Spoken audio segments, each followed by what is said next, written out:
Miehet 16, Moukarin heitto.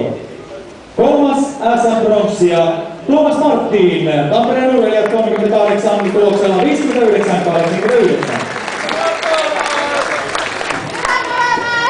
Toinen Harri Laiholahti, Nousiaisten Susi tuloksella 60-84.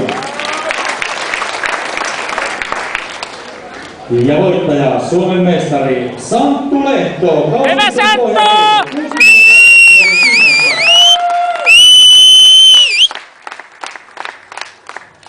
Ja Suomen mestarin valmentaja on Eero Ylisoini. Hyvä Eero!